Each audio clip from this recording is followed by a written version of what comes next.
So I'm very pleased to introduce this evening's speaker. We are joined by Dr. Amy Haeffner. Dr. Haeffner is a paediatric speciality trainee doctor in London and an academic clinical fellow at King's College London. This means that Amy works clinically in paediatrics and neonatology, as well as getting 25% of training time dedicated to research, focusing on the impact of deprivation on children and young people's well-being. Dr. Haeffner trained at the University of Exeter before undertaking her master's degree in medical education. She also achieved a postgraduate certificate in paediatrics and child health from BSMS. So Amy, thank you so much for being with us this evening, and I will hand over to you. It's an absolute pleasure. Hello, guys. Nice to virtually meet you. I'm Amy. I am, as Agatha said, one of the paediatric trainees in London, but did my F1 and F2 years down in Brighton. So that's how I know BSMS. I am just going to share my slides. Let's see if this works. Worked earlier, so hopefully you guys can all see that. And now I'm going to click present and hopefully it shall work. So this is a short introduction to neonatal medicine. Neonatal medicine is, we'll talk a little bit about what it is, but there's a few sort of caveats that I'm going to place on our session today. It's huge. It's a massive, massive subspecialty. So I'm not going to be going into loads and loads of detail because I don't know it all. It's mainly to get you guys enthusiastic and interested in potentially a career in pediatrics and maybe a potential career in looking after babies. Also, I just want to let you know that I myself am very much at the beginning of my career in pediatrics. So this is an overview of what it's like to be a resident doctor working in pediatrics. I'm not a consultant, so I'm not an expert, but I do have the benefit of being not too far away from where you guys are at the moment, relatively recently. So hopefully I'll be able to kind of bridge that gap between the consultants who have gone through all of their training and are now, you know, absolute experts in their field, and where you guys are, which is just beginning potentially a career in medicine. So here's a little bit of an overview of what we're going to be talking about. So I want to give you, as I said, a bit of an introduction into what pediatrics is and what neonates is. Talk a little bit about why babies are so different, and hopefully we'll be able to draw on a few things which you might be learning in your sciences at school or at college, and I'll ask you a little bit about that in a second, just to make sure that we're aiming at the right level. Then I'm going to talk a little bit about what care for a baby looks like, because it looks a little bit different to adult medicine and what we kind of envisage hospitals looking like. So it's just a bit of an introduction to what that might look like.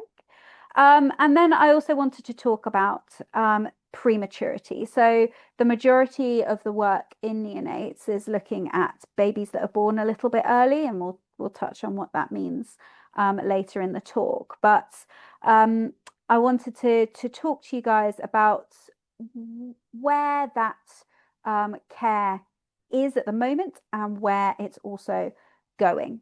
And then finally, I wanted to give you a bit of an example of a day or night in the life of a resident doctor in pediatrics and neonates. So I would like you guys, if it's okay, for you to tell me a bit about you. I've got a Mentimeter. I could not get it to embed itself into PowerPoint online, and had a big kerfuffle. So I just have got the code there, and I will go onto the Mentimeter. I'd really love it if you guys could tell me a little bit about where you are. So give me 1 second to see if I can make it work. Hopefully. Can you hopefully see that now? And if you can, please go on to it. And if there's something that I need to press to allow you to respond, then please tell me. It's been a while since I have used Mentimeter. Year 12. Okay, fantastic. I hope you guys don't mind that it will, obviously it's totally anonymous, but it's just perfect. Okay. Oh, medicine, biology, or maths. Right. Okay. So I've got, oh, year 10. I've really got to do some work convincing you guys. Okay. Cool. Year 12, medicine. Fab. Oh, cardiologist, neurologist, molecular biology. Wow. I really love this. Thank you so much, guys. Surgery, amazing. Wow, I really like this. Ethics and philosophy. There's a lot of that in medicine. Just putting it there. Um, fantastic. Really cool. Pediatric surgery. Wow. Very good. Yay! Someone wants to be a pediatric doctor. Woohoo! Fantastic. Oh, amazing. Okay, this is really great. Well done, guys. Wow, you all look incredibly motivated, and certainly are so to be showing up on a Wednesday evening. So thank you so much for your time. And I have put my email, it's at the end as well. And if there's ever any questions that you have, obviously you're more than welcome to pop me an email. Fantastic. Wow. Okay. You guys are, I really like the fact there's some people who are interested. Wow. Sports, music, important to have a real mix of interests. And actually, if you are interested in pediatrics, being sport inclined, musical inclined is really great because you get so many different modalities of supporting young people. So it's really cool. And I love that some people have mentioned that they're interested.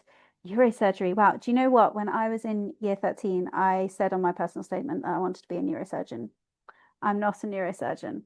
But that is really, really cool. And I really love the fact that some people have said that they are interested in research. Always happy to talk about that. Oh, ophthalmologist. Very cool.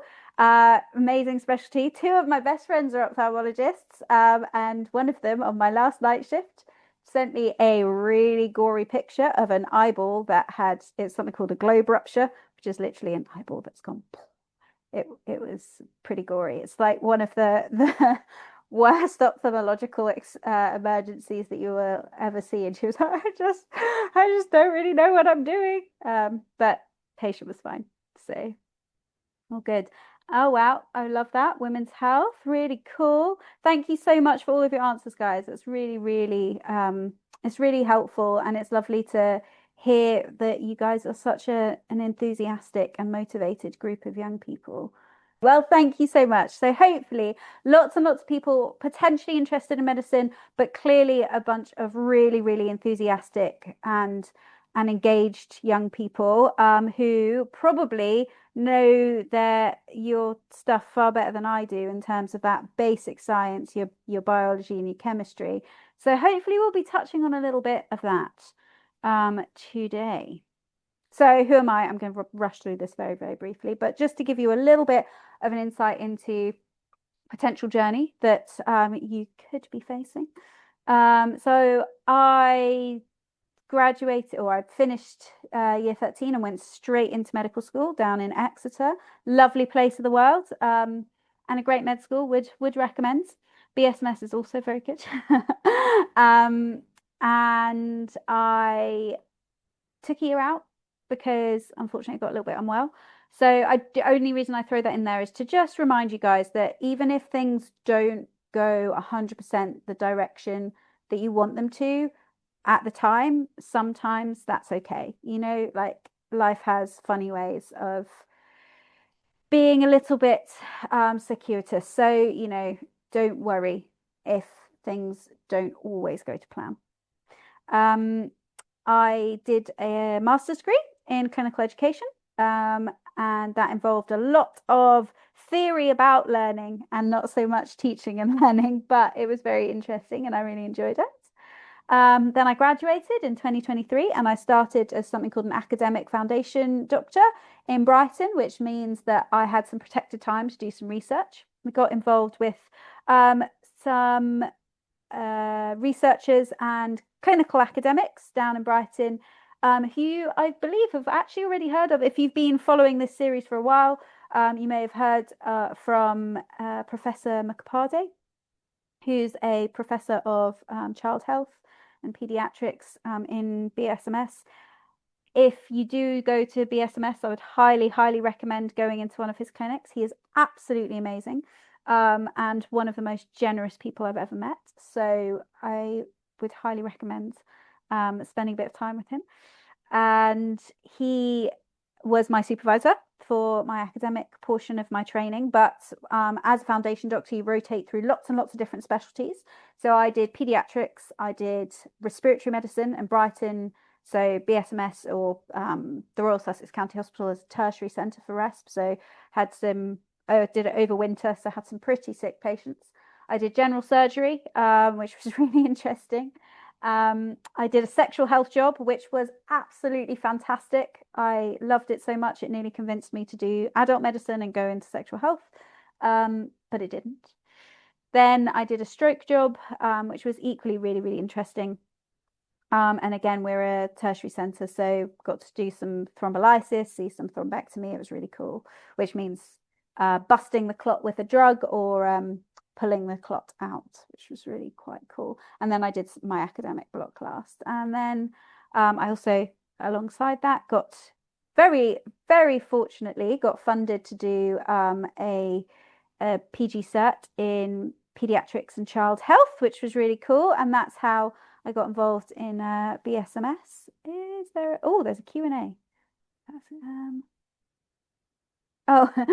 His name is Professor Mukhopadhyay. He did a talk, I believe, on asthma and allergies for you guys. Sorry, I realized that the Q&A might distract me just a little bit. So what I'll try and do is I'll pop in every so often and take a look at the questions. We'll do a sort of like chunk and check. And then final little bit about me. Now, I am a pediatric trainee, which basically means that I went through a whole load of more applications, as you do. They don't stop, unfortunately. And I was lucky enough to be selected to go into specialty training and become a pediatric doctor. That's a 7-year program. But because I really love my research and I really love the potential and the opportunity to shape the way in which policy forms young people's journey through healthcare, hopefully in a positive way. I decided to take a shot and apply to do something called an academic clinical fellowship, which means you get extra funding to spend some time doing some research. And I was really, really lucky. And I was, managed to do that. And now I am doing that. So I'm 100% clinical in my ST1 year, which means that I am mainly working clinically, but I do still do a lot of research stuff on the side and take some of my own time to do that. But next year I'll have a sort of protected time where I get to go and do some research with a really cool lab currently based out of King's, but clinically it's based out of the Evelina, which is a children's hospital in London.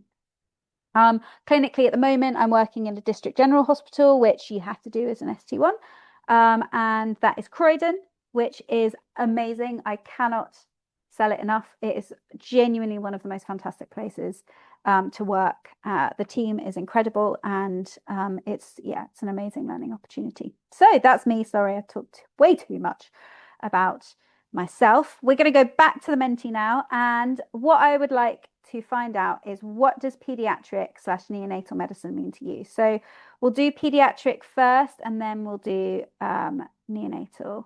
Right. Now, how do I move this? I did it. Yay. So just first ideas, throw them on there. What does pediatrics mean to you?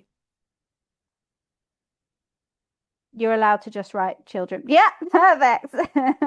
Children's health. Perfect. Yeah, absolutely. Yeah, that's exactly what it is. That's exactly what it is. Good. That was exactly what I was expecting as an answer, and I'm glad that that is the answer.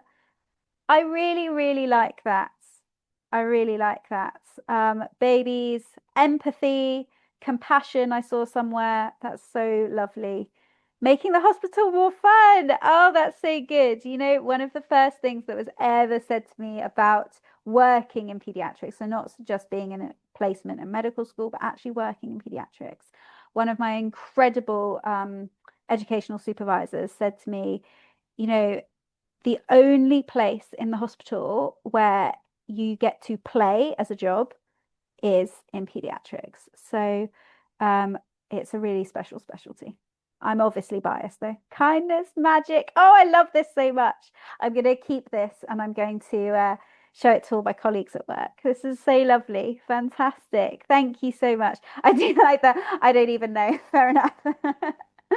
Yeah, high stakes. I do agree with that. It can feel like high stakes. Worry, yeah, it can be. Can be quite scary at times. But yeah, thank you so much, guys. Okay. Now we'll move on to what does neonatal medicine mean to you? Now, do not worry if this is a totally new concept or phrase, or you might be something that you've heard about, but you don't really know what it involves. Yes, I really like all of this. Babies, absolutely. That is fundamentally what it is. Infants. I really like the extremely fragile. I completely agree with you. Premature, very good. We mentioned that. Yeah, first 28 days after birth. Somebody is really on it. I love it. Yeah, treating babies in utero. So that's an interesting one. Yeah, we'd kind of like there's feto-maternal medicine, and sometimes we kind of share that role with obstetrics as well. So yeah, really, really good. Being gentle and patient, I would agree. You've got little patients who can't tell you where it hurts or what they're feeling or what's going on with them. They only really express it in cries or in their clinical circumstances. So it can be quite, you do have to have a lot of patience, I think. Fantastic. These are all really, really great answers.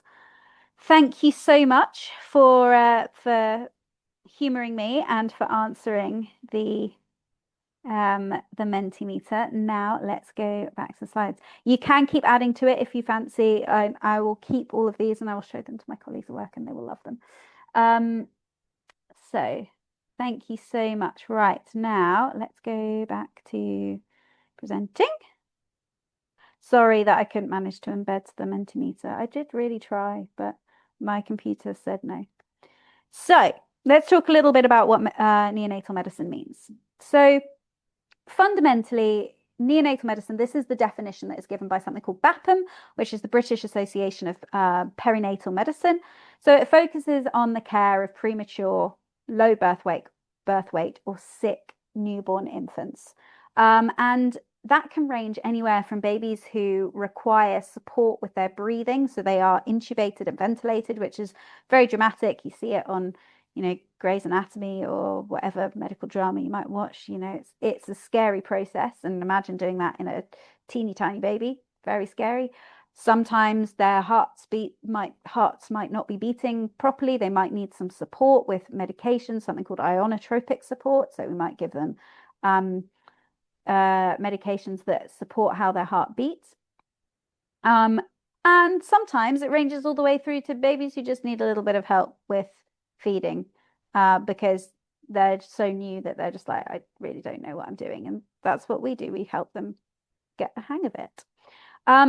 The amazing thing about neonatal medicine, this is true of medicine full stop, but one of the most amazing things I think about neonatal medicine is quite how multidisciplinary it is. So the doctors are there, but really we're not really that important. The most important people are the families, 100%. But we've got our amazing nurse teams, our advanced neonatal nurse practitioners, physios, occupational therapists, dietitians, clinical psychologists, the audiologists, the midwives, plus so many more people who I haven't mentioned. They are absolutely incredible, and it is such a team effort to get involved and to support these little ones. I realize there's a question. I'm going to stop because I think I've come. How many ages been born? Okay. Well, we will get there. So somebody has asked, how early has the most premature baby you've treated been born? and I'll talk about that. But thank you so much for your question. Don't worry, we're going there. The other thing that is really important to consider about neonatal medicine is this movement towards something called family integrated care, which is basically where we champion the care that we are giving being a partnership between us as the healthcare professionals and families who are caring for their infants. It's about empowering them and reducing any kind of separation that they might have. Because if you imagine if a baby needs to be admitted, often that's far away from mum, especially if mum also needs to be admitted. And that can create really difficult journeys in the first few days and weeks of an infant's life. So to minimize that adverse experience and to minimize that stress, we really champion this idea of family integrated care. And this is something that is, although it is important in all of medicine to make sure that our patients are truly the center of what we are doing, and it always should be that way, often it can be quite challenging when you're in a very busy adult environment to really, really champion that. But I think neonatal medicine does it the best. So that is a little bit about what neonatal medicine is. Now, I've got a question for you. I didn't put the Mentimeter for this one. I thought maybe if you're brave and happy to, maybe if you type in the chat, why are babies so different? What makes them different? So I'm going to give you a second to have a think about it, and then I will start talking. But I really don't want it to just be me talking because that's a bit boring, isn't it? So I see people. Yay! Okay, so we've got some more questions. That's really, really good. I love this. Yeah, okay, really, really good questions. So one question is, if a baby is born and cared for in the neonatal unit, from what point are they required to begin being treated in pediatrics? That is a very, very difficult question. I will, oh no, chat doesn't work. Oh, that's really sad. Thank you for letting me know, Hannah. That's really helpful. Oh gosh, you guys have got such great questions. All of these questions will be addressed, and I will make sure that that is the case. So let's keep talking, and then I will answer your questions. I promise, because they are absolutely fantastic and far more interesting to talk about than what I have planned. So don't worry, we will make sure to go through those. So basically, the way that I divided up how a baby is so different is oh, somebody's put in the question. That's really, really clever. Thank you. They're unable to express their emotions. Good, absolutely. And being able to identify their needs can be more difficult. I completely agree with you. So the way that I've divided it up, I've been a little bit more of a sort of scientist in this perspective. And I've thought about how we tend to assess patients. So when we think about when somebody is sick, the most important thing, we kind of work in order of priority. And we think about first things first, do they have an airway? Do they have a trachea and an airway, that sort of larger airway that means that they can get air into their lungs? So we tend to prioritize the airway, because if you don't have an airway, you don't have oxygen. That's bad. Then we go on to lungs and we think about breathing. Is their breathing disordered? And if that's a problem, that's also not good. Then we think about the heart. Then we think about the brain, and then we think about everything else. So I've kind of divided it into that. So babies are fundamentally really, really different. And when we think about their airway and their breathing, why is that so different? Fundamentally, they're brand new. So their airways are less developed. They have proportionately smaller airways with higher resistance. And if you imagine, you guys might be able to link a particular law that you're learning about. I'll give you a chance to think about it. If we think about airway resistance and the radius of an airway, You might, hopefully some of you are thinking about Purcell's law. So we know that airway resistance is inversely proportional to radius, and there is a fancy formula for it. So if you've got any kind of swelling in a proportionately smaller, higher resistance airway, it goes very quickly. They've also got bigger tongues and bigger back of their head. So their airway positioning, if you imagine, if you've got a big head, you're kind of folding like this. If you've got a big tongue, it's easier to block that airway. They breathe through their nose by default. So if they get any blockage in their noses, or if they have a problem with the structures, then it can be very easy for them to lose that airway. And they also have less rigid cartilage, which just means that their airways can collapse. They use more oxygen and they have a lower functional residual capacity. So hopefully these are some words that are triggering those A-level biology, like bing, bing, bing, bing, bing. They basically have quite a limited reserve and a very compliant chest wall as well. And their airway reflexes are immature. So that those kind of protective airway reflexes that we have aren't as definitive as in older children. So that's their airway. Then if we think about their hearts, so that was airway and breathing, I should say, their hearts, they have to undergo a really rapid transition. And hopefully, again, this is stuff that you've maybe learnt about. In utero, we have a foramen ovale, we have a ductus arteriosus, and we have a ductus venosus. And basically, those are holes that allow blood to bypass places that it doesn't really need to be. So when we are transitioning from being in the uterus to outside of the uterus, we have to start closing those holes because we need blood to go everywhere. So as you get a fall in the resistance in your lungs and a rise in the systemic resistance, it closes those holes. But as that happens, that transition can take a little bit of time. So their circulatory systems are quite labile, and it's very easy for them to revert back towards fetal patterns. And we get movement of blood in the wrong way sometimes. They've also got an immature heart muscle itself. The myocardium is a little bit less structured. And that again means that it can be just that bit more difficult to pump. And then we think about, hopefully, I'm just going to move that out of the way. We think about their skin and their fluid balances. So they've got underdeveloped layers of their skin, and they've got a less, if we think about, you guys might remember from your A-level biology thinking about the skin as a barrier, a physical barrier.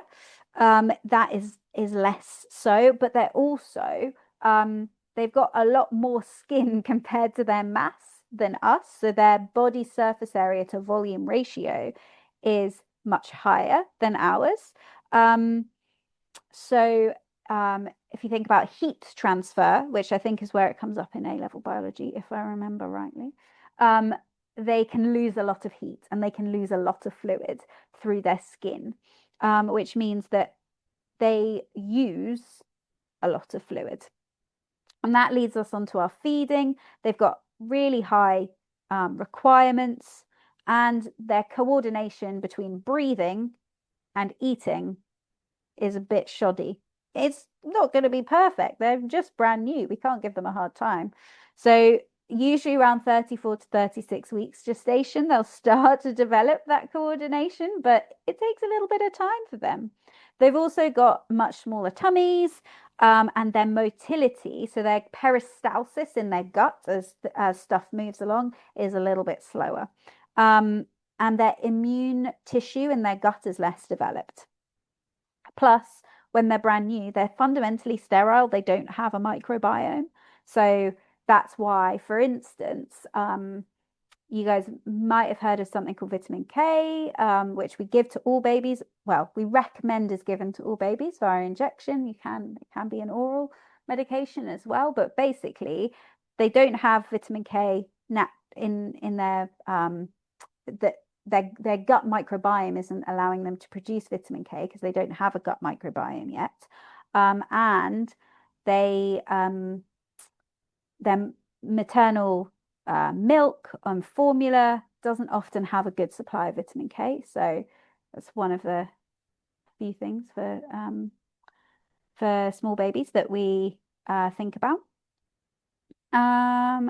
And another thing to think about with babies is they have quite a high energy requirement. And there's lots of things that can make that energy requirement go up. So we have to be quite on top of their glucose monitoring.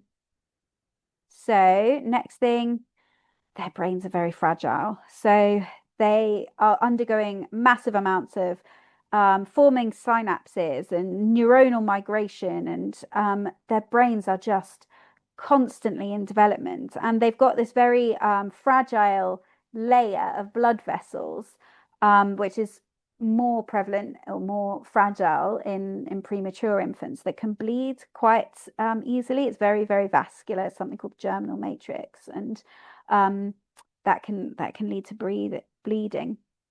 They've also, if you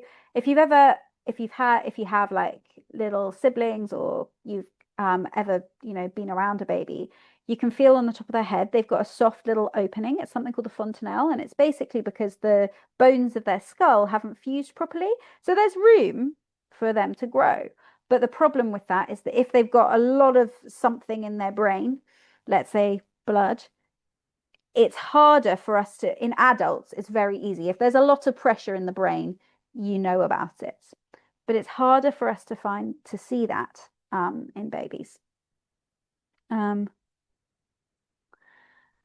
So that is brain. And then finally, I just wanted to touch upon their blood. Again, this is something you might have come across in your GCSEs, A levels. We have hemoglobin. Hemoglobin is our oxygen carrying compound in red blood cells. You guys know this far better than I do. But basically, your hemoglobin formed of 4 globin chains, isn't it? And they're all cross-linked together. Fetal hemoglobin has a different structure to adult hemoglobin, and they have to transition for adult hemoglobin to start to be produced from their fetal hemoglobin. And their fetal hemoglobin has a more rapid turnover. So it's about 90 days compared to 120 days for adult hemoglobin. And also, if you imagine, fetal hemoglobin has to be really good at grabbing oxygen, doesn't it? Because it needs to grab oxygen from the placenta, whereas adult hemoglobin is a bit better at giving it up. So it changes that dissociation curve of the oxygen dissociation curve. So we have to bear that in mind when we're thinking about babies. So that is a whistle-stop tour of why babies are so different. I've talked a little bit here about what can go wrong, but we've actually mentioned a lot of things. So in their airways, they can have, like, as with everything, things aren't always formed perfectly. Airways are floppier, so they can be less protected, and they can sometimes get malformations. And I've put a little picture up here of airway malformation that sometimes might see. So this is something called Pierre-Robin sequence, where you get quite a large tongue, you get cleft palate, so the palate, the top of your mouth is kind of divided, and you can get quite a small chin, and all of that means that the airway is not as easily protected.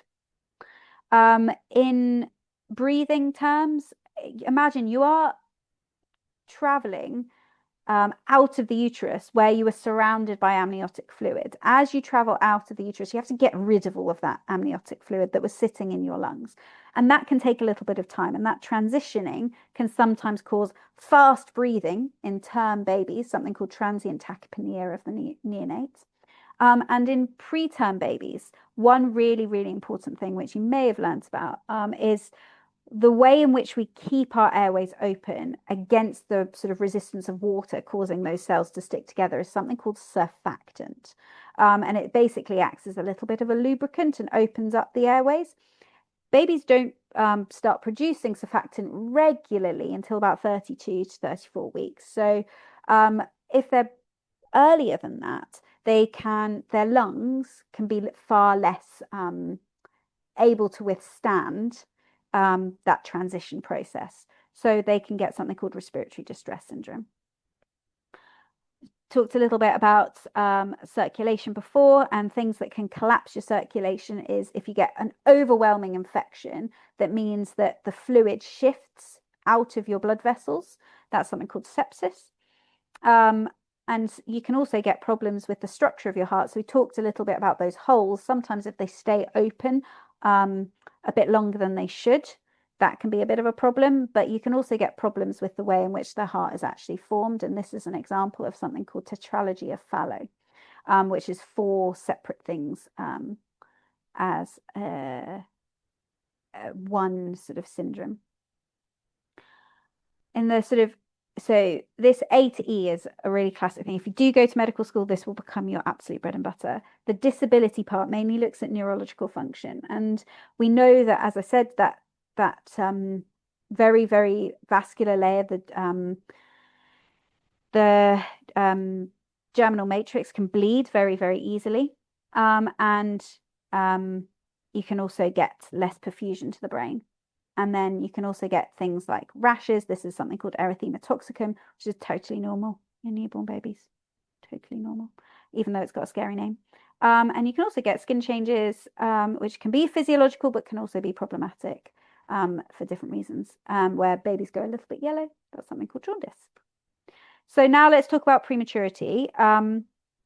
So prematurity is defined. So this hopefully is answering one of the questions. It's less than 37 weeks gestation, when normal is 40 weeks. Extremely preterm infants are less than 28 weeks. Very preterm, 28 to 32 weeks, and moderately or late preterm are 32 to 37 weeks. Somebody asked me what the youngest baby the earliest baby that I've personally been involved in the care of. I think there was, so generally, we'll talk a little bit about this, but generally infants that are, or babies that are born be it less than 28 weeks or less than 27 weeks or 28 weeks if they're multiples, should be born at a tertiary centre. They should be born at somewhere that has really, really good high level neonatal care. I work in a local neonatal unit that's part of a DGH, which is level 2, so we can accept 28 weeks and beyond, but that doesn't mean that it always goes to plan. So we've had babies born at 22 plus 6, I think is the earliest I've seen, and then transferred out. So very, very early. About 13.4 million babies a year, and there's about 900,000 deaths associated with that. And that's according to, this is globally, according to the World Health Organization. So when we think about how we manage that, we use BAPM guidelines in the UK, but in 2019 they slightly changed it to say, and this is where there's some questions about how we talk about viability. For babies born from 22 weeks could be considered for life-sustaining care, was the update in 2019, and since then we've seen a 3-fold increase in babies born at that sort of 22 to 23 week that have been offered life-sustaining care. The job of the consultant primarily, and the wider team, plus minus the registrar and the SHO, is to support the parents in understanding how their babies might get on, the potential outcomes, and thinking about working together to provide a recommendation for how we care for them. And this is just a little infographic to show what that actually means. And it's not all fantastic sunshines, unfortunately. A baby born at 22 weeks, 7 in 10 of them, 70% of them will die. And if they survive, 1 in 3 of them will have a severe disability. So it does really, really affect, it massively impacts life, doesn't it?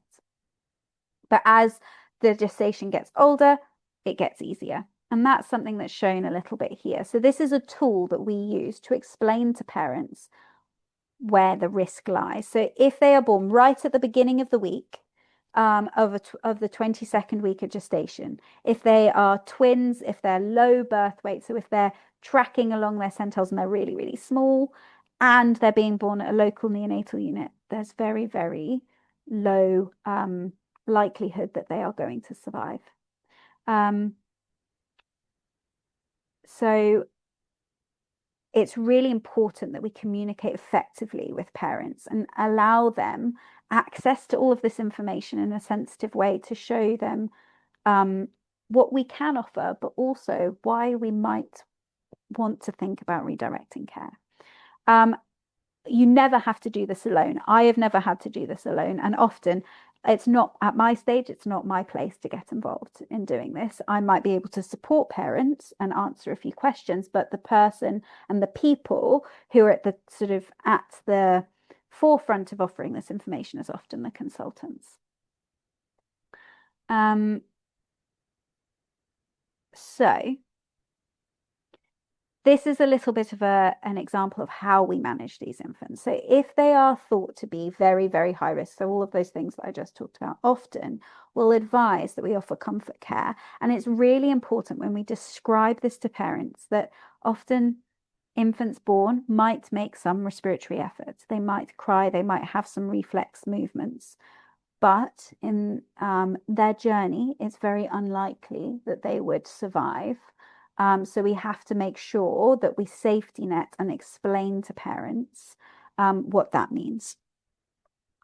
There's this sort of grey area with the sort of high risk where they might have some risk factors, but other things allow them to have potentially a more fruitful or positive outcome, where it has to be a shared decision. And we have to be really, really open with parents about how our decision-making process occurs. And then if they fit into that moderate risk, so actually there's lots of things that are showing that potentially this infant could survive, then we would offer that survival focused care. And what survival focused care actually means is firstly starting right before baby's born. So they get something called a perinatal passport, which talks them through it from a parent side and from us. We talk about where they're going to be born, what medications can we give to optimize their care, who needs to be there, and who else needs to be involved. We get the right team involved really early. It's often multiple consultants or at least one consultant there at the birth, plus lots and lots of teams, lots of hands, lots of people there to do stuff. We offer something called deferred cord clamping, which means you wait for about a minute before you clamp the cord if baby's in a good condition. And that allows this sort of final little injection of blood for baby from the umbilical cord. There are some really, really great questions coming through, and I'm just cautious of time. So what I'm going to do is, because I really want to address your questions because they're fantastic. I'm not going to spend too much time on what a day in the life looks like, but we'll talk about it. We want to make sure that they stay nice and warm, but not too warm. So they'll be born into little plastic bags. Fundamentally, they're like little rain. You know those ponchos that you get when you go on a ride, like a water park ride? They're like those, but they really help with insulating the baby, and they've got really fragile skin, so they'll be born into a little plastic bag. And we often manage the airway early, and that means intubating them quite early. And we'll give them surfactant, which is that substance that they might not be naturally producing that helps them keep their airways open. It's really important that when we think about how we manage these little ones, the clinical circumstances can change. So we have to be open and honest with parents, and we have to constantly be updating them and saying, this is what we're seeing, this is good, this is what we're seeing, this is cause for concern, and this is where we might want to redirect care. And it's really about having that really positive rapport with a family, showing that you really care, because we do. I think a lot of pediatricians or people interested in pediatrics, they really, really care about their patients. So we care so much. So we have to show that to our families, and we have to help them understand and be part of that journey. So my take homes are, and I hope, oh gosh, I think I'm overrunning so badly. I'm so sorry. But my take homes are that pediatrics is amazing. It's exciting, it's rewarding, it's varied. Babies are really weird, but they're really wonderful. And we can do more than ever before in terms of how we support very preterm babies. The life of a resident doctor is really full of ups and downs, but there is nothing I would recommend more. So thank you. I said questions, put them in the Mentimeter, but there's actually loads that you guys have been asking. So I'm going to see what I can answer. Is that okay?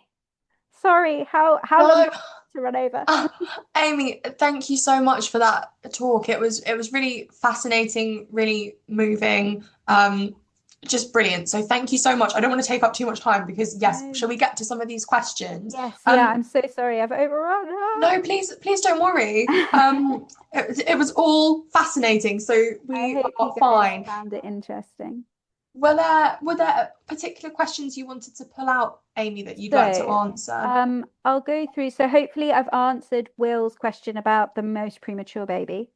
Um, if a baby is born and cared for in the neonatal unit, at what point?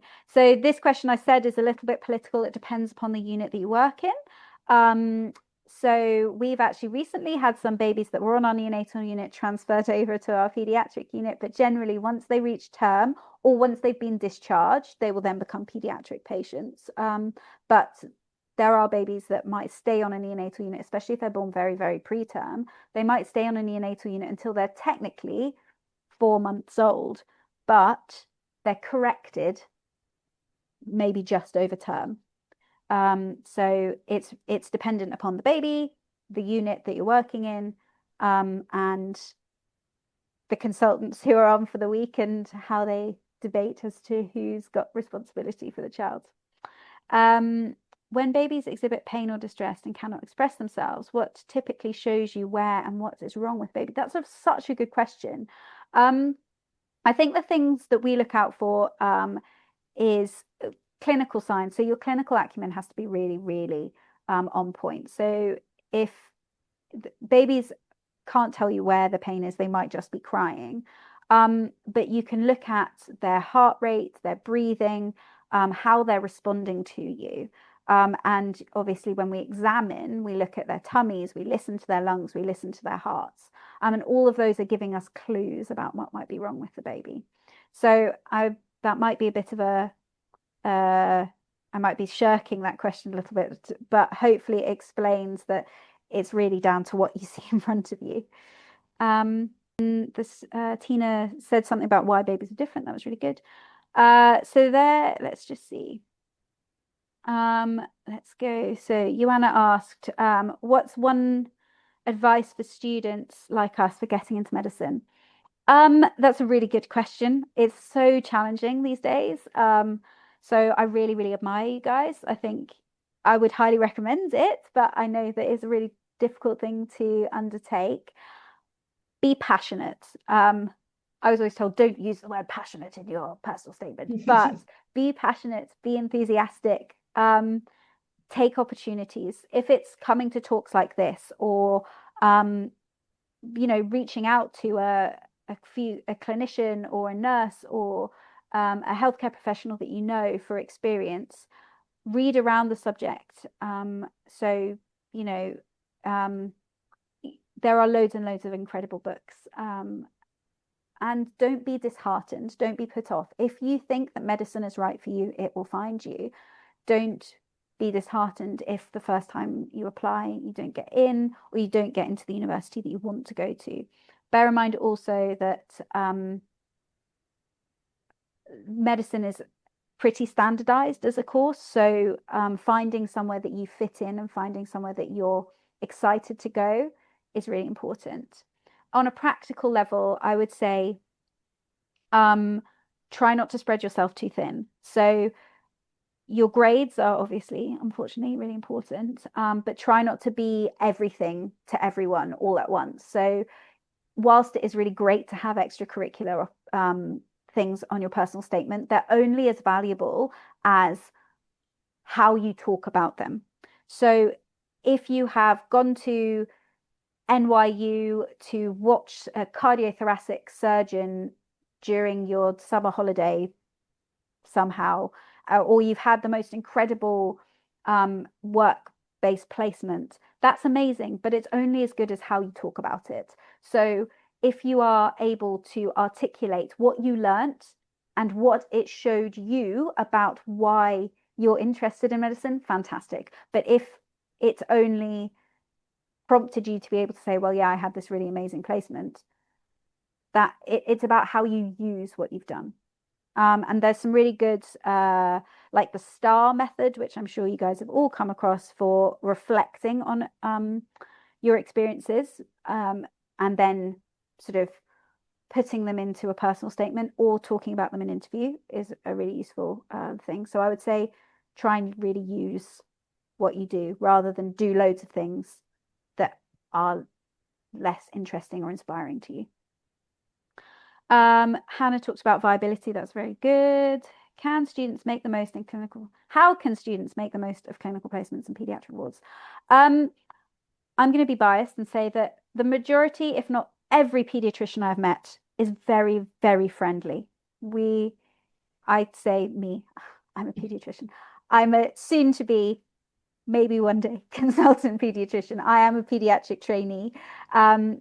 So we all are really, really enthusiastic to have people get involved. So show your enthusiasm. If you're excited about it, we'll get excited. If you give us that energy, we'll give you that energy right back. If you want to be involved in projects, ask us. We're happy to help. If you want us to teach you, we're happy to help.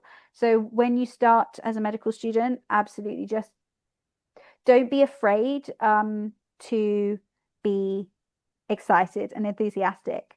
Like, that is so valuable. And we really, honestly, so I do a lot of teaching for St. George's medical students. I run the undergraduate sim at Croydon for peds, not for adults. And a lot of young people, a lot of medical students, it's a tough course, but the ones who really show that they're excited to be there, I'm like, right, let's go.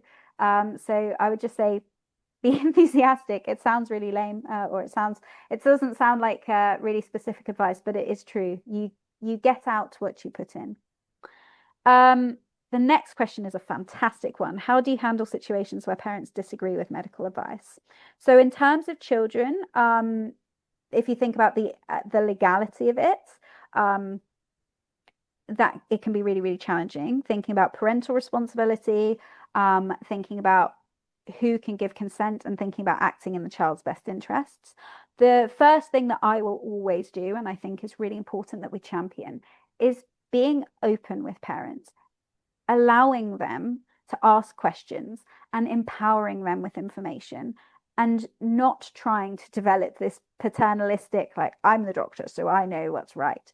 Asking them what their concerns are and trying to address them and meet them where they are, meet them at their level. I think that often a lot of disagreements can actually be resolved that way.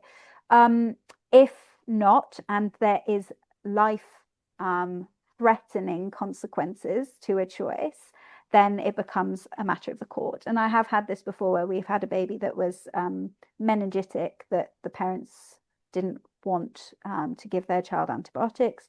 We had to go through the court, and you have to be very, very specific about what you are asking from that court to allow you to do or implement in a child's care. But eventually that child did get antibiotics and was well, or got better. I've heard that babies have no memories due to lots of, I think it's like neurogenesis in the brain. Is this true? That's a very good question. Sounds right. But in all honesty, I'm not an expert. It's an interesting one. I'll have to do some reading myself around that. Do genetic disorders such as sickle cell disease cause preterm birth, or is it unrelated? So you're absolutely right. Some conditions, general health of a person carrying a baby can affect prematurity. So sickle cell disease is an interesting one. I imagine, so sickle cell disease can cause acute pain crises, can cause acute chest syndrome. So it I would I would suppose that any stress, any physiological stress and emotional stress, but also predominantly physiological stress on a woman's or on a person carrying a child's body is a potential to trigger preterm labor. So I would say that it might well be something if they were to experience an adverse uh, outcome from their chronic disease, then absolutely. And we know that things like maternal diabetes or gestational diabetes can, hypertension or placental insufficiency can absolutely link to premature labor or premature birth. Um, Rosie has asked, why is gestational age risk lower for female babies? That is a very, very good question. And it is one that I've actually asked my consultant about, because when we look at this, it's very evident. And I don't actually know. I don't think I got an answer for it. So that's another one I'm going to go look up myself. Really good question though. How early can you tell if a baby will be premature? This is a very, very good question. It's generally if mum goes into labor or there is something that is happening, like hypertension, an abruption, the uterus starts bleeding, that means that baby has to be removed via section imminently. There's sort of there's kind of two things. There's either they go into labor or they're threatening labor, or their membranes rupture, or there is an acute event that means that they might need to have a cesarean section. I realize I say section in the cesarean section sense. Who should be responsible for making the decision on whether a premature baby who will suffer lifelong complications be sustained in the neonatal intensive care unit? Joanna, that is an absolutely incredible question, and one that I find very difficult to answer. Who should be responsible? I don't think one person can be responsible for that. I think it is a team decision, and it is a decision that is made with the family. It's a huge, huge ethical, moral question, isn't it? That's such a good question. But yeah, I would say that I don't think that there is one single person who should be responsible for that. I think that it should be a team effort. Do I find it? So I saw this question, I really wanted to touch on it, and I promise I'll stop talking soon. Do you find it difficult to switch off after a shift and not think about it too much or think about work too much? Yes, absolutely. That is, I think, one of the most difficult things about being a doctor. So having coping mechanisms, having outlets is so important. Having a life outside of medicine is so important. Find something that keeps you sane and keeps you happy and keeps you enthusiastic to go to work. But that's an absolutely fantastic question. And I honestly can say that I haven't cracked it. And I don't think even I had a meeting with my educational supervisor earlier. She hasn't cracked it either. She's amazing. She's one of the clinicians who is like, I'm like, I want to be like you when I grow up, But even she's like, sometimes I get so anxious that I have to call my consultant colleagues and find out what's happened to a patient, But it's because we care. And I think it's also really important to recognize that the how much you care is not a weakness, it is a strength in medicine. Okay, we're getting there. Do neonatal doctors and or surgeons operate on all areas of the body, or is it specific, like brain, for example? Does a specialist doctor surgeon? Okay, so I think what you're getting at there is like in ped surgery, do we have like peds orthopedics, peds neurosurge? Yes, is the answer. And you can get super, super, super specific. Like in King's, for instance, where I do my academic work, I was recently at a study day, and one of the liver intensive care consultants was there. And basically, all he does is like intensive care related to liver problems. So it's so specific, and it's similar. Like you can get hepatobiliary surgeons who only do liver operations, or obviously neurosurgeons. That's quite, but you can have like cranial versus spine, orthopedic surgeons who only do hands, plastic surgeons. So yes, there. If you're interested in it, I'm sure they will find a niche for you. So if you want to be a surgeon and you want to do something really particular, there will be a job out there. Whether there's a training program for it, I'm not sure. Sometimes you have to carve your own path, but yeah. And next one, Amy, great name. Was there a specific experience which made you realize you wanted to do pediatric medicine over any other specialty? I love that question so much. So I used to do quite a lot of tutoring during med school to pay for med school because it's expensive. And I just really loved working with young people. I genuinely really hold that quote that my educational supervisor said to me, very close to my heart. That's the only place where you're going to be able to play at work and it not be frowned upon.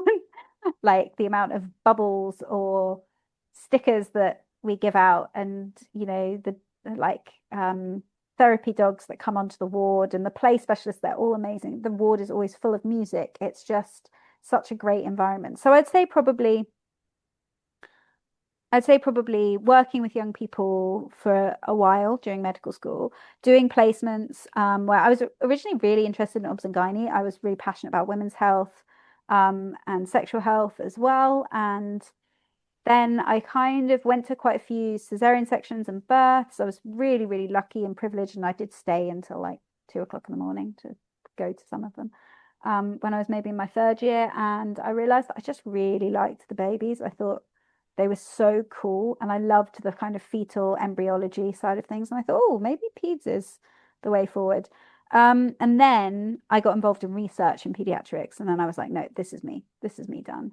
This is my future is just painting itself in front of me, because I think that you have such a massive and unique opportunity to make a difference for the entirety of a life, which to me is really special. Are there any policies in neonatal medicine that you believe need amendment for the future, or that the policymakers should be discussing more at the moment? Oh, that's such a good question.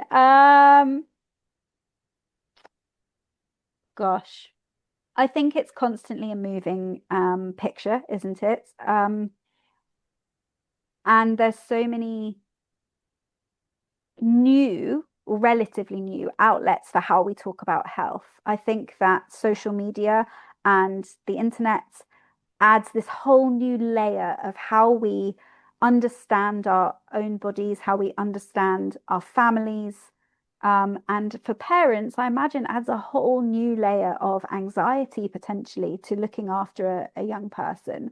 So I imagine that how we as clinicians interact with health media is something that could be developed in terms of policy, and how we respond to that. In terms of, I think there's some interesting stuff being done at the moment, looking at how the kind of antibiotics that we use, this is very niche, but the kind of antibiotics that we use in babies who are otherwise well, but we are worried might have a bit of an infection. Sometimes we put them on quite intensive regimes of antibiotics, and we're thinking about maybe we can switch them over to oral antibiotics. That's a work in progress at the moment. So that's in the works. Yeah, that's a fantastic question. And I'm sorry that I haven't really done it justice, but I think my two things would be, one, that very niche thing about antibiotics, and two, actually thinking about how we talk about pregnancy and the journey to having a child, and how that is explored in media would be an interesting thing. Okay, right, nearly done, guys. I'm so sorry. I'm really bad at keeping to time, clearly. what made you choose medicine and go into pediatrics? I think I've kind of answered that in terms of the pediatrics. What made me choose medicine? Um, so I used to volunteer at a residential home that was next to my house or near my house. And I just thought, you know what, I'm very lucky. I've had the privilege of an incredible education, lots of really inspirational teachers who told me that I was good at stuff. And I was lucky enough to get good grades. And I wanted to do something that meant that I could help people who didn't have those good fortunes that I did. And I think that medicine naturally lended itself to that. Exeter, why did I choose it? It's near the sea. It's near loads and loads of lovely countryside if you like running or going out in nature. It was quite small when I applied, so there was only 100 people per year. So you got quite targeted and like personalized teaching, and the course itself was problem-based learning, so you got lots of hands-on experience quite early on. So yeah, that's why I chose Exeter. And has increased awareness around different genetic diseases changed what you look for when you treat babies? Oh, somebody's busting out alpha-1 antitrypsin deficiency. Really good. So alpha-1 antitrypsin deficiency can cause jaundice. You are right, it can cause jaundice. When we think about the kind of conjugated hyperbilirubinemia that you would see in alpha-1 antitrypsin deficiency, we often think about biliary atresia first, but we do test for alpha-1 antitrypsin deficiency. So in answer to your question broadly, I think that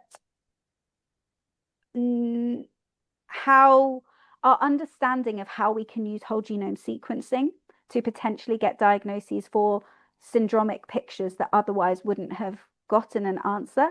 Absolutely. I think that it's changed the way in which we approach pediatrics. Yeah, hopefully that answers your question. And then final question, what A levels did you do and what grades did you get? Classic medic question. I love it. So I did biology, chemistry, maths, English lit, and physics. I was very lucky. I got to kind of do a fair few subjects that I was passionate about. And I did pretty well. I got 3 A stars and 2 A's off the top of my head. I actually can't. That's terrible, isn't it? I can't remember. But I would say that I worked incredibly hard and didn't have as much of a social life as I would have liked to. So please do not take that as a standard. Also, the structure of A levels and the amount that you can take has very much changed. I did them over 10 years ago, which makes me feel a little bit old. But yeah, don't worry about, although grades are very important, they are that kind of baseline. 3 A levels, I believe, is still more than enough with solid, good grades and a passion, a fire, and an inspiration. Will, I'm sure, allow you to be fruitful in your applications. Thank you so much for your time, guys, and I'm so sorry I've run over terribly.